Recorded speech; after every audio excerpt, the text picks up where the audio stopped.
Hello and welcome to the Congo Hour. My name is Trippy. Wayne is not here this evening. She is taking another night off, so when you guys see her, make sure that you get on her. She hasn't been here in about a month. I don't know what's going on with her, but I know last weekend she graduated, so she had that for a reason. But I think tonight she was just being lazy. I think it was too cold. She didn't feel like getting out of the bed, leaving the house, so I really don't blame her because I was going to do the same thing, but she happened to call me first. So I'm here. I want to thank everyone again for watching. We have two guests this evening. We have some gentlemen coming on to talk about a workshop that's going to happen later this month, and they're going to talk about a play. And then we have Sheriff Trinidad Navarro coming to talk about his plans to run for insurance commissioner. And then towards the end of the show, we have our funeral announcements. We have some community news, and also I'm going to talk about the upcoming meeting February 24th. That's next Wednesday.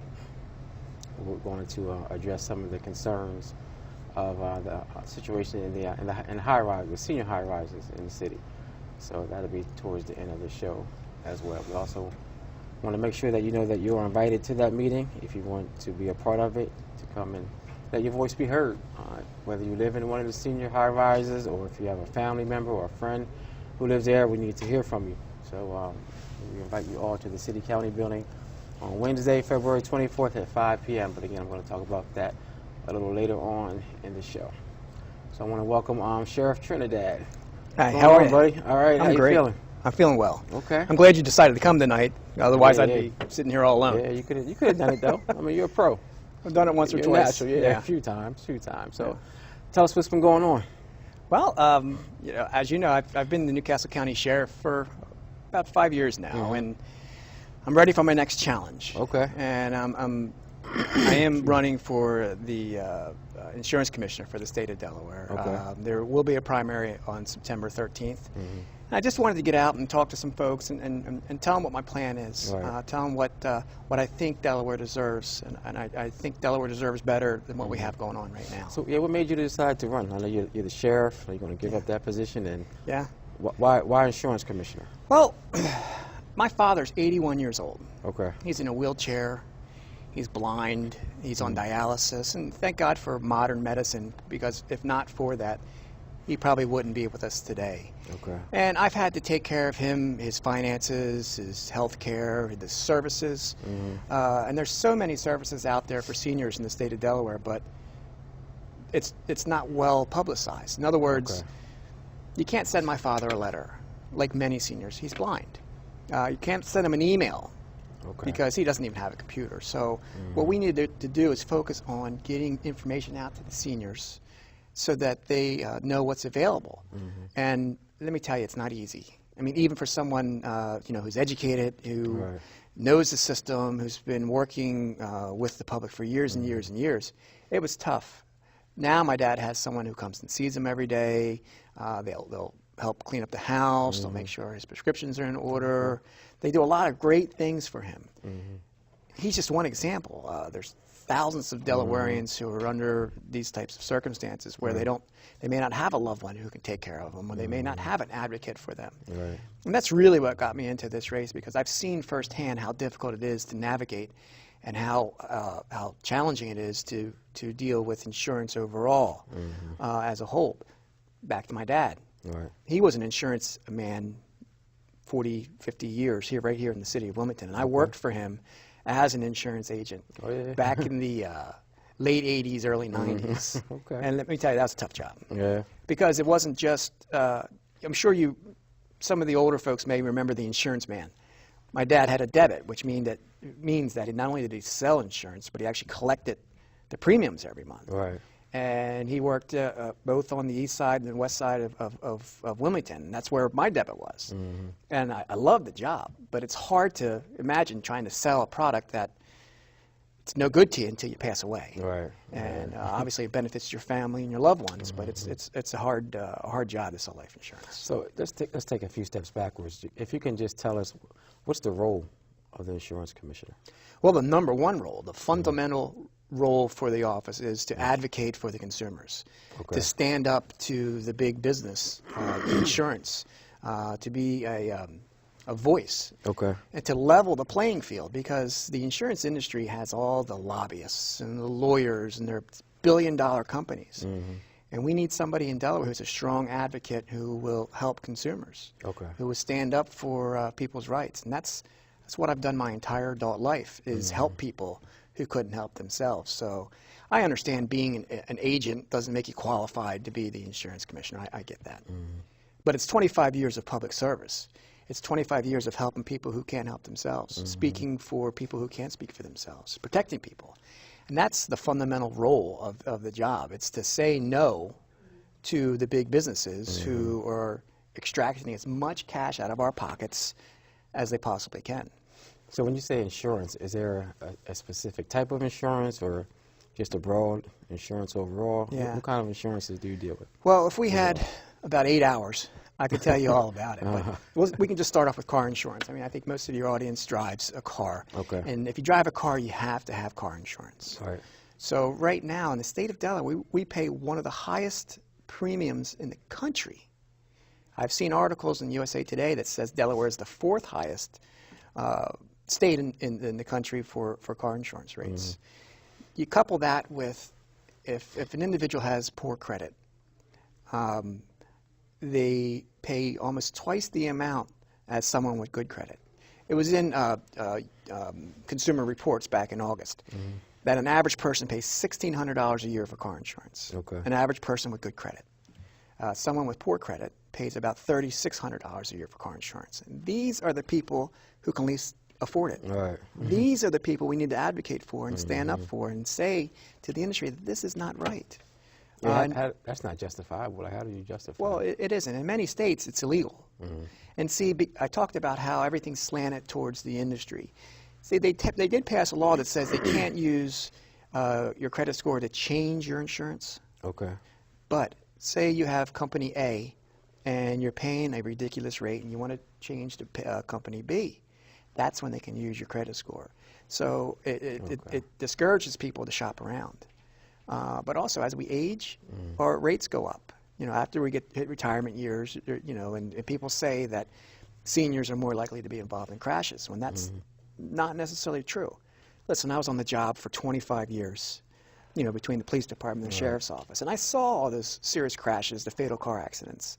And the one thing that's common is they were all young kids, inexperienced drivers who were driving distracted, you know, on their, you know, texting or turning the radio station, and they drive too fast. Right. That was what was constant. You know, we didn't see a whole lot of serious crashes involving seniors, and you can ask any police officer that. They drive slower. They drive to the grocery store. They pick up prescriptions or take loved ones to the doctor's office, but they're driving nowhere near the amount that they're driving when they were younger. So that means the risk is lower. So the rates shouldn't go up. And I think people think that if they stay with their company and they bundle everything, you know, the car insurance, homeowners insurance, life insurance, they'll get a better rate. That's not necessarily true. If you have Verizon or Comcast, you know, cable, every 2 years people shop around, right? And they get the best deal. And that's one thing that we need to do is encourage consumers to shop around, because it happened to me where my insurance went up. I had a small claim leak in my basement. So we had a small claim, and my rates went up the next year, and I expected them to. Well, this year they went up another $400. So I called, and I said, look, this is unacceptable. The rates have gone up 2 times in the last 2 years. The lady asked me some questions. She said that, oh, well, we're highly regulated, so we can't price match, but let's see what we can do for you. Made one phone call, talked to the lady for about 10 minutes. She came back and with a rate that was $1,000 cheaper. Wow. Just by making a phone call. And they probably look forward to people not making that phone call. Well, people don't. People think that they're comfortable with their company B. You know, their family had this company, and they think if they show their loyalty, they'll get the best rate. When the truth is that the industry itself wants to get as much cash out of your pockets as they can. So they'll bump it up a little bit, they'll raise it a little bit, and if you don't complain, it'll continue to happen. Right. And that's what your role would be, to be the voice of people who better service. I have what you call the want-to. I want to help people. That's what I've done my entire adult life. I want to be an advocate for individuals. I want to say no to the big insurance companies. If you look at Highmark Highmark Insurance, health insurance, sorry, it went up 22% this year. 22%. And let's face it, people have to have health insurance now, right? And I've talked to agents and producers who actually sell this insurance, health insurance. And the rates have gone up so high that many people are paying more for their insurance than they are their own mortgage. And it's, you know, it's unsustainable. And if you own a business, you know, workers' compensation insurance is just like car insurance. I mean, you have to have it if you own a business. And workers' compensation went up in 2011, 2012, and 2013 in the state of Delaware, higher than any other state in the country. Why do you think that is? I don't know. Yeah. I mean, it went up over 60% over a 3-year period. And for businesses, small businesses and large business, it's just like a tax because they have to have it. Right. Now, could you imagine if the General Assembly or the governor wanted to pass over a 3-year period a 60% tax? It would never happen. We'd run them out of town. And yet this is happening here in the state of Delaware. And I'm not saying anything disparaging about the current administration. What I'm telling you are the facts, and they're indisputable. Right. This year, they went up another 7%. And I've talked to business owners all over the state of Delaware, and it's putting them out of business because it's unsustainable. Okay. If people want to learn more about, you know, who you are, your background, how they can help, can they reach you at your current office, or do you have to keep that separate? Yeah, I have to keep them separate. Right? All right. But our website is real simple. It's trinidadnavarro.com. Okay. I was able to get that from 4 years ago, All or right. 5 years ago when I ran for sheriff the first that's time. I good. canceled it, and because I'm fortunate, the name is unique. Yeah. There was no one else wanted trinidadnavarro.com, so All right. I was fortunate to get that back. All right. Now you said you wanted to. We do have to get ready to go to break, but you wanted to bring up some things before we went to break. Were you able to talk about them already, or? Yeah. Okay, so you pretty much. I mean, at the end of the day, the job is supposed to be, the insurance commissioner is supposed to be a strong advocate for the consumer, to try to help people when they have complaints. You know, you investigate fraud. I want to cut one of the things that's happening now is the office is paying out millions and millions of dollars to consultants all over the country. And I think that we have the talent here in the state of Delaware to do that in-house and not have to spend all that money, because the budget in this office is about $24 million. This little teeny tiny state of Delaware. Wow. It's about the same in Pennsylvania. The numbers are about the same. So something's wrong. Something's off, and it needs to be adjusted. It needs to be, you have to look a hard look at the finances. You need to take a hard look at whether there's waste and fraud and abuse in the office. And fraud, more like an insurance fraud. I'm not suggesting they're committing fraud. Right. But that needs to be addressed, and that's my background. And I think that Delaware deserves better, and we can do better. So you said that that Delaware, our budget here in Delaware is around $24 million. In Pennsylvania's is almost the same. It's around the same. It is the same. Wow. They have 4 times the amount of employees who work in the insurance commissioner's office in Pennsylvania than we have here in the state of Delaware. So there's something wrong with numbers. They just don't add up. And that's one of the things I did in the sheriff's office when we had an issue where we were paying for our sheriff sale posters about $110 for each poster. So we were paying between $300,000 and $400,000 a year for posters. We do it in-house today for $200 a month.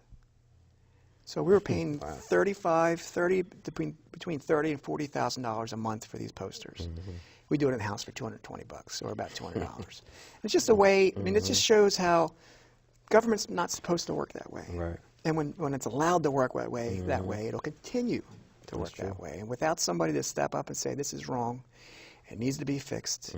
We need to have an advocate for the consumer, people like you and I and your audience. If they're happy with the way that things are now, vote the way that things are now. If you want to change, if you want somebody who will stand up for you and your rights, then I think I have a plan that can put us in the right direction and save Delaware a lot of money and consumers as well. Okay. All right, man. Thanks for the information. Appreciate it. Oh, you're welcome. Come back on so you can continue to bring people up to date. I'd love to. I'd love to. the Thank you very campaign. much for your time. Okay. All right. Good seeing you again. Take care. All right. We're going to take a quick break, and I'll be right back with Mr. Robert Young. And he's going to come on and talk about a workshop that's going to happen and a play that's going to happen, I believe, on February 26th and 27th, but don't quote me on those dates. He'll give the correct dates if I mess those up in a few minutes. We'll be right back. All right, welcome back. Again, hopefully you enjoyed our first interview. I forgot to mention to wish everyone a happy Valentine's Day at the beginning of the show. So definitely want to do that. Hopefully everyone had a great Valentine's Day. And this time we're going to go to our second interview.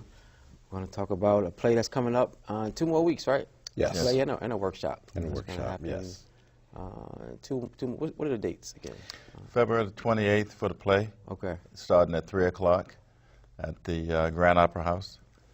And it's February the 27th, the previous day for the workshop. For the workshop. Okay. All right. At the same time, 3 to 5. 3 to 5. Okay. Yes. So I'll let you introduce yourselves, and you can talk about the play and the workshop, and we can Okay. talk about the details. We're going to give away some tickets towards the end of the interview. So make Okay. sure you stay tuned. So.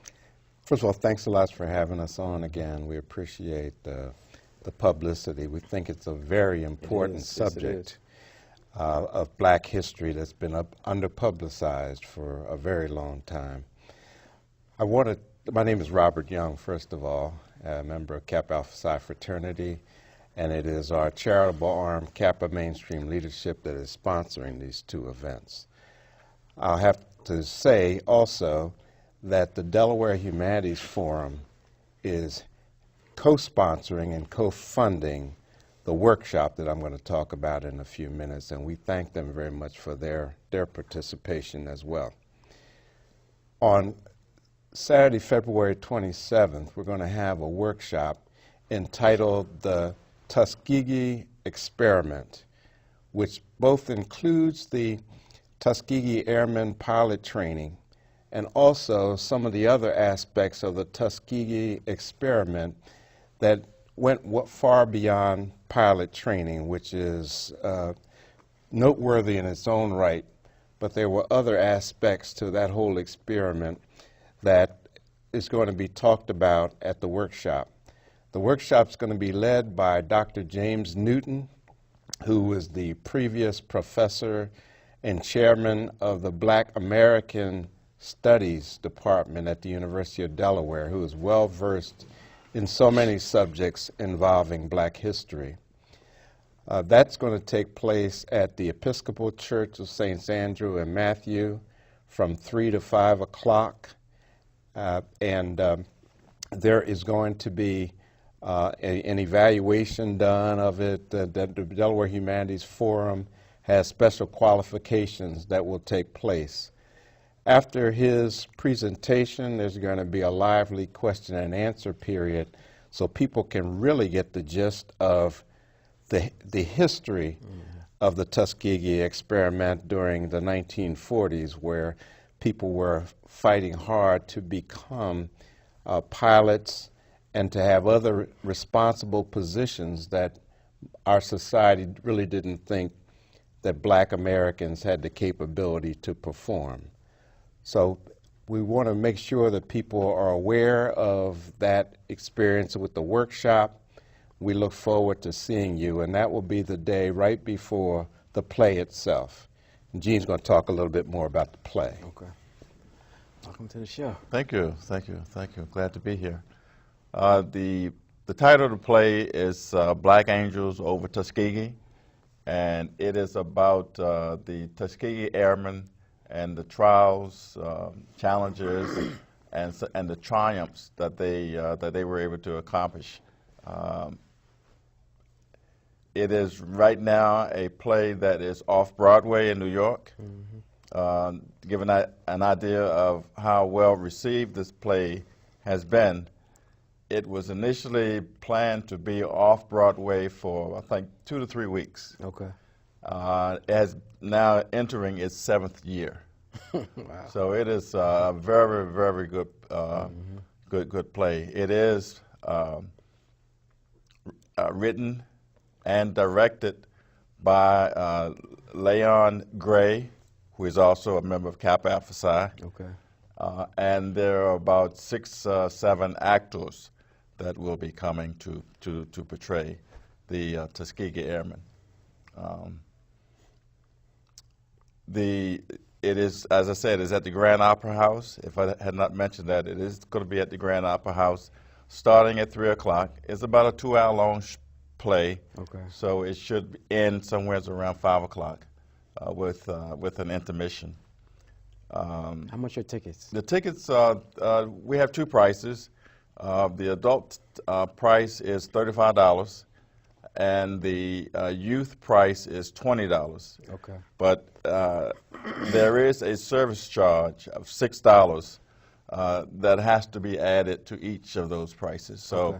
the $35 ticket becomes $41 out of pocket, and the $20 ticket becomes $26. All right. I guess I want to talk about, just for a little bit, how important it is for us to be a part of this play and to take our families, take our friends. We just spent way more than that on Valentine's Day gifts and roses and candies that people will forget about Right. by tomorrow. That's exactly right. But this is an experience, especially for for younger children, that I think that will stay with them for the rest of their lives. So, and the student tickets are only $26 once you add in the service fee. Right. And I think it's important that we find $26 so that we can let our kids, let our children have this experience and to get this knowledge that they don't always learn about in school. Right. And there's one other part of this that I think is important for the youth. Mm-hmm. The actors and Mr. Gray, who, as I said, is the writer and director, will stay after the performance Okay. to conduct sort of kind of a workshop for the youth, so that they can ask questions about Tuskegee Airmen, they can ask questions about acting or whatever, but it's going to be a workshop that they will be conducting afterwards. So it's an added benefit. Added benefit. Yeah, this is very important, particularly for young people to know the richness of their heritage. And sometimes that has not been publicized very much, as we said before. The other thing that they will see when they're there are some live Tuskegee Airmen, people who served in World War II as Tuskegee Airmen. We have a local hero named Fred Johnson, who will be in attendance. He's 92 years old. Oh, wow. He was a Tuskegee Airman. He's from Delaware. His father was George Johnson, the longtime principal of Howard High School, who was principal for 34 years. And so Fred will be there as a Tuskegee Airman. There will also be some Tuskegee Airmen that will probably have to stand from the Philadelphia area. So some of these fellows that we want to honor are still alive. They're usually in their 90s, and so we may not have them very long. But while they are still alive, we want to honor them so people can recognize the trials and tribulations that they went through, the achievements that they were able to have.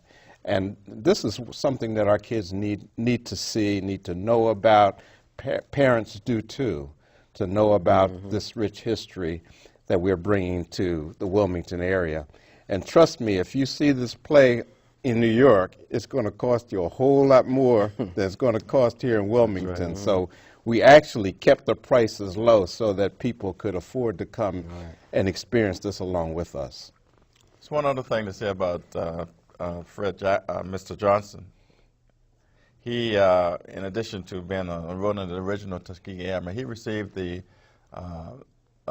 Medal of Honor a little while ago, and so not only will you see a live Tuskegee Airman, but also face to face with a Medal of Honor winner. So now there is a chapter of Tuskegee Airmen organization in Dover, so we are working with that chapter to try to get some of them to come and be our guests at the play.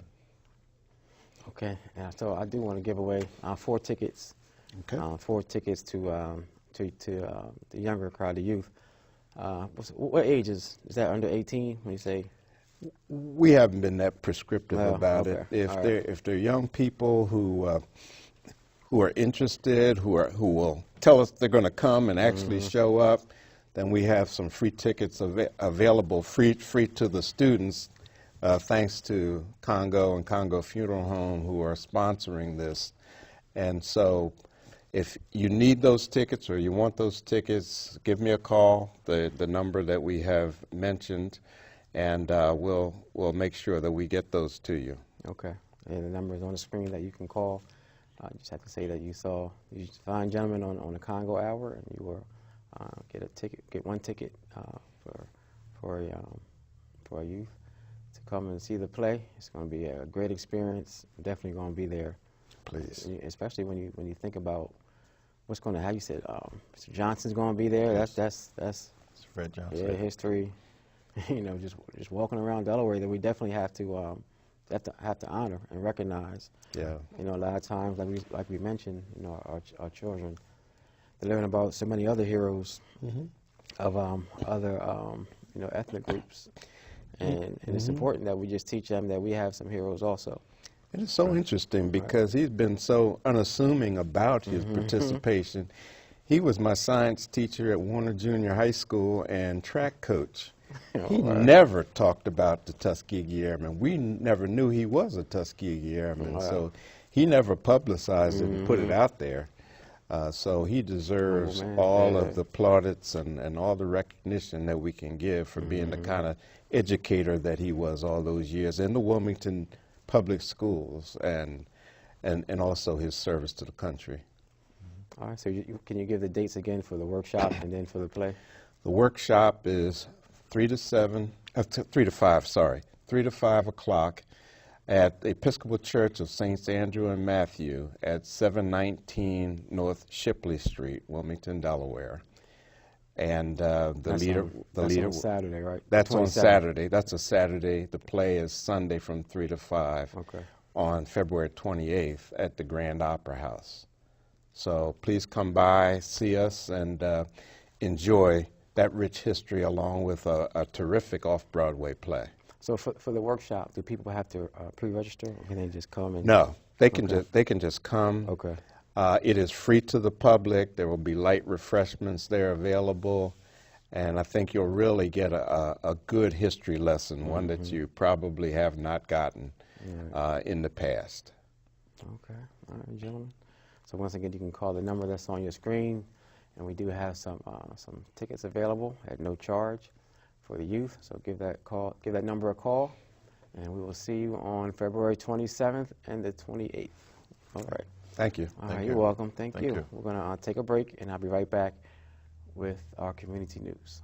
All right, just before I go to our funeral announcements, I just wanted to briefly talk about a subject that we talked a little bit about last week. I know a lot of people were watching the Super Bowl, so I wanted to bring it up again. We're going to talk about it again next Sunday, and it's just the growing concern of the conditions of our seniors in the high rises within the city, and we're going to address it publicly at the City Council building on Wednesday, February 24th at 5 p.m. We're going to have a public meeting about just the whole senior high-rise concern that's really growing in the city. So we welcome you to come out and let your voice be heard. We're encouraging residents of the high-rises to come and talk about their experiences, the good and the bad. Just lately, I've heard a lot of concern, a lot of complaints about the living conditions in the high-rises. We talked about it a lot last week. I know that some people saw it, and they appreciate that we're doing it. Again, I want to thank Councilman Bob Williams, who is chair of the Health, Aging, and Disability Committee meeting, for allowing me to have this on his agenda. Again, that meeting is going to be on Wednesday, February 24th. If you need transportation, you can give us a call. Give me a call on my cell phone. The number is up there. I will make sure that you're there. So it's really important that we have a lot of people come and talk about what's going on. We're going to reach out to HUD. We're going to reach out to the WHA, the Wilmington Housing Authority. We're going to reach out to the Wilmington Police Department so that we all can be a part of the solution around the drugs, the prostitution, the crime that goes on in the high rises. I had someone tell me this week about the ongoing elevator problems in one of the high rises where the cargo elevator wasn't working, and someone had to go to the hospital, and the ambulance couldn't fit their stretcher on the regular size elevator. So the gentleman had to sit in a chair in the elevator. Luckily, he was able to sit in the chair. I can't think of what they would have done if he weren't able to, to sit in that position. But and that's the ongoing problem that I'm hearing, is that the elevators aren't working on a regular basis. A lot of the other concerns are security, maintenance in the buildings, the relationship between the management and the residents. So again, we just want to help, and we just want to talk about some solutions on February the 24th. We want to have the people there who are able to make those decisions to make the conditions better at that meeting. We want to be able to talk to them directly. We want you to be able to talk to them directly, and that's more important than us talking about it, because we won't really have that same effect that you will if you're there on a first-hand basis telling about your experience, or a second-hand basis if it's your loved one that lives in the high-rise, and you can tell their story. I know some people are, and this is a sad, this is a really sad part, that some people are hesitant to come and talk about it because they fear retribution, they fear payback, and I don't. That's just confusing. That's really bewildering to me that's even in their mind, that they feel that they're going to be held accountable for their action just for speaking up for their rights, and for speaking up for something that they're entitled to. So we're going to be your voice, but it's more important to let your voice be heard personally. I can take a couple of phone calls if anyone wants to call down to the studio. The number here is, I think Adam's going to put it on the screen just in case anyone wants to talk about it briefly. But if we do go to our funeral announcements, I think the number is 425. What's the number, Dave? Okay, 425 5272. 5272. And please remember to turn your TV down. But if anyone wants to chime in just for a few moments before I go to my funeral announcements, please call 425-5272. And again, that meeting is going to be on Wednesday, February 24th. So please reach out to any of your loved ones who are living in the high-rises and who want to be a part of the meeting, just so we can, again, just talk about some solutions and how we can make it better for them.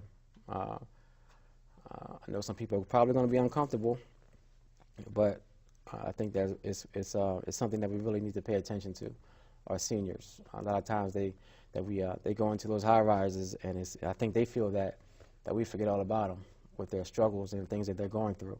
That's why we want the police department there also, because there are some safety, some public safety issues as far as the prostitution that I'm hearing about, the drugs and other crimes that are going on in the high rises. So we definitely want our police department there, so maybe they can go on some, put them on their. I'm going to take this this call. Hello, thank you for calling. Yes, could you tell them to give them the time that the meeting is going to be? Yes, thank you. It's going to be at 5 o'clock on Wednesday. All right, sweetheart. All right, thank you. I appreciate that. You're welcome. It's going to be at 5 o'clock on Wednesday, February 24th, at the City County Building, right on 8th and French Streets. And again, I was saying that we want the police department to be there so that they can be a part of the solution. They can maybe make walking in the high rises, a part of their patrol. Walking up and down the, walking the floors, just to see what the seniors are experiencing. So we definitely want them there also. I know there's a bed bug epidemic in some of the high rises that needs to be addressed. So we want to talk about that and see how we can make those conditions better. And there's also a growing concern about the mixing of the younger generation with the seniors. Hold on, let me take this phone call. Excuse me. Hopefully they can call right back. There's a growing concern about some of the different elements that are coming in as far as the younger generation being allowed in with the seniors, and that's bringing a whole new set of issues that we need to address. And so we just want to talk about it and be proactive and let the seniors know that we're in their corner and that we're going to fight for them and that we're not going to get caught up in relationships and knowing people within these different departments and not saying anything because we're friends with them. But at the end of the day, it's not about that. It's about us doing the right things for our seniors. So again, that meeting is going to be on Wednesday, February 24th at 5 p.m. at the City County Building, right on the first floor. So please come, let your voice be heard. I'm going to take a quick break, and I'll come right back with my funeral announcements.